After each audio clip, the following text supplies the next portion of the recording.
قال قال رسول اللہ صلی اللہ علیہ وسلم النکاح من سنتی فقال رسول اللہ صلی اللہ علیہ وسلم فمن رغب عن سنتی فلیس منی۔ شوہر اور بیوی ایک ایسا رشتہ ہے جو اللہ تعالیٰ نے سب سے پہلے قائم کیا۔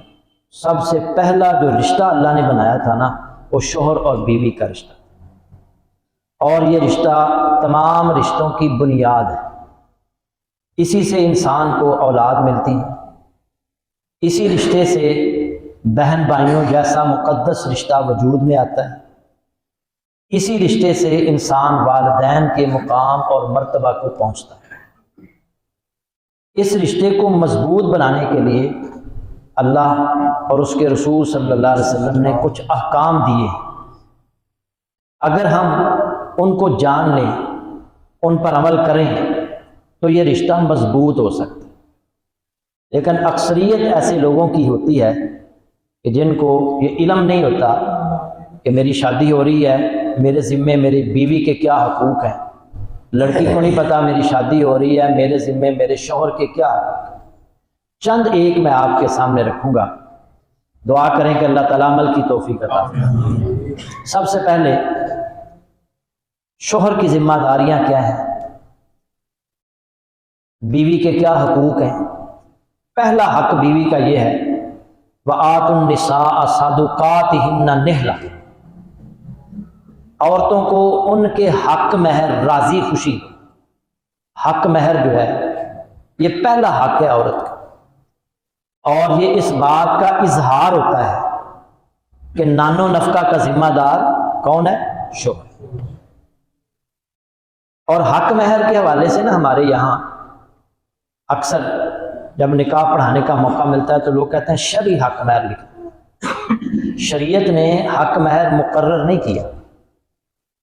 جو شوہر ہوتا ہے اس کی حیثیت کے مطابق حق مہر ہونا چاہیے۔ ہم اکثر ایسے دیکھنے میں آتا ہے کہ بری پر نا لاکھوں روپیہ لگا دیتے ہیں لوگ، لیکن حق مہر معمولی سا جی 3000 لکھ لو، 5000 لکھ لو۔ حق مہر حیثیت کے مطابق ہونا چاہیے، اور ایسا بھی نہیں ہونا چاہیے کہ بہت زیادہ لکھ دیں، وہ لڑکا جو ہے نا وہ دینے کی حیثیت ہی نہ رکھتا۔ ایک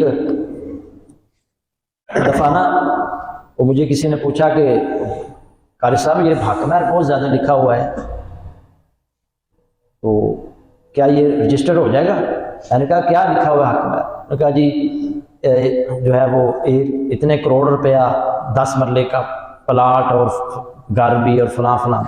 میں نے کہا وہ لڑکا جو ہے وہ دے سکتا ہے؟ انہوں نے کہا نہیں وہ تو نہیں دے سکتا، وہ تو رکشا چلاتا ہے۔ اندازہ کریں تو وہ ذہنوں میں کیا ہے، ذہنوں میں یہ ہے کہ کیڑا دینا ہے، کیڑا فرض ہے۔ جو حق مہر لکھا گیا نا وہ دینا ہے۔ ہاں اس میں رعایت دی گئی ہے کہ شادی کے موقع پر بھی دیا جا سکتا ہے، بعد میں بھی دیا جا سکتا ہے، کسی وقت بھی دیا جا سکتا ہے۔ لیکن اگر کوئی شوہر حق مہر دیے بغیر اس دنیا سے چلا گیا ہے تو اس کی وراثت جب تقسیم ہوگی تو بیوی کو پہلے حق مہر دیا جائے گا، پھر اس کی وراثت تقسیم ہوگی۔ بیوی کو اس کا حق جو بنتا ہے اس کے بعد دیا۔ ایک حق مہر جو لکھا گیا ہے وہ دینا ہے، الا یہ کہ وہ بیوی معاف کر دے اپنی آزاد مرضی سے، یہ بیوی کا حق ہے۔ بعد میں بھی دیا جا سکتا ہے، شادی کے بعد بھی مقرر ہو سکتا ہے، شادی کے موقع پر بھی مقرر ہو سکتا ہے، بعد میں بھی مقرر ہو سکتا ہے، بعد میں دیا بھی جا سکتا ہے۔ ایک صحابی بیمار ہو گئے، انہیں جو ہے محسوس ہوا کہ کہیں میری جان نہ نکل جائے، فوت نہ ہو جاؤں، تو میں نے تو فلاں بیوی کا حق مہر ہی مقرر نہیں کیا تھا۔ تو وہ کہنے لگے بھائی میں نے فلاں بیوی کا حق مہر مقرر نہیں کیا، تو مجھے خیبر کی جنگ سے جو مال غنیمت ملا تھا وہ میں اپنی بیوی کا حق مہر مقرر کر۔ تو وہ پتہ کتنا بنا تھا، اس کی بیوی کو وہ مال اسباب دیا گیا تو اس نے وہ بیچا تو 1,00,000 درہم اس کے پاس ہے۔ کتنے؟ 1,00,000 درہم۔ اندازہ کریں کتنا حق مہر انہوں نے دیا اپنی بیوی کو۔ آج سے 1400 سال، 1450 سال پہلے، 100 سال پہلے ساڑھے کسی نے لاکھ کا پتہ نہیں سی، انہوں نے اس وقت 1,00,000 درہم اکثر لوگ کہتے ہیں نہیں وہ جو شرعی حق مہر ہے وہ لکھ دیں. میں نے کہا جو شرعی ہے پھر لکھ دو.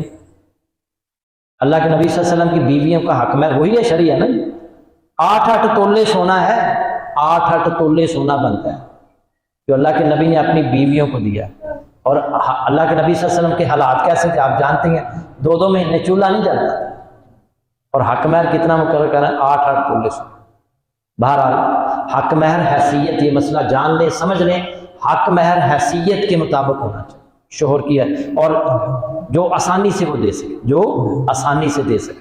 النکاح ایسر, بہترین خیر و برکت والا نکاح وہ ہے جس کا خرچہ کم سے کم, جس میں حق مہر آسانی سے دیا جا سکے.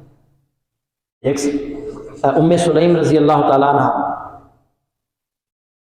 ان کا خاوند فوت ہو گیا تو ابو طلحہ انصاری نے ان کو نکاح کا پیغام دیا. تو ابو طلحہ انصاری اس وقت مسلمان نہیں ہوئے تھے اور ام سلیم رضی اللہ تعالیٰ عنہ مسلمان تھی. اس وقت یہ حکم نازل نہیں ہوا تھا کہ ایک کافر کا ایک مشرکہ کے ساتھ, ایک مسلمان کا ایک جو ہے نا وہ مشرکہ عورت سے نکاح نہیں ہو سکتا, یہ حکم نہیں آیا تھا. ایک مشرک مرد سے نکاح نہیں ہو سکتا, حکم نہیں آیا تھا. نکاح ہو سکتا تھا اس وقت. تو ام سلیم رضی اللہ تعالی عنہ نے کہا کہ آپ جوان بھی ہیں, خوبصورت بھی ہیں, مالدار بھی تھے, تو آپ کا رشتہ ٹھکرایا نہیں جا سکتا, مگر میں مسلمان ہوں, تم مشرک ہو, میں تمہارے ساتھ نکاح کرنا نہیں چاہتی. ہاں اگر تم مسلمان ہو جاؤ, اگر تم مسلمان ہو جاؤ تو پھر میں تمہارے ساتھ نکاح کر لوں گی اور تمہارا مسلمان ہونا ہی میرا حق مہر ہے. اور ابو طلحہ انصاری رضی اللہ تعالیٰ عنہ اللہ نے ہدایت دے دی, مسلمان ہو گئے, ان کا نکاح ہوا اور ان کا حق مہر ان کا اسلام قبول کرنا. راوی بیان کرتے ہیں میں نے اس سے بہتر کسی کا حق مہر نہیں. اندازہ کریں, ایک صحابی نبی صلی اللہ علیہ وسلم مسجد مجلس میں بیٹھے ہیں, ایک عورت کہتی ہے اللہ کے نبی آپ میرے ساتھ نکاح کر لیں, اور میں مجھے حاجت نہیں. ایک صحابی کہنے لگے میرے نال کر دیں, اور میں جاؤ گھر جاؤ کوئی چیز لے کر آؤ حق مہر کی. وہ واپس آئے گھر سے ہو کر, اللہ کے نبی گھر میں تو کچھ بھی نہیں. اور میں کوئی لوہے کی انگوٹھی لے آؤ. وہ پھر گئے واپس آئے, اللہ کے نبی گھر میں لوہے کی انگوٹھی بھی نہیں.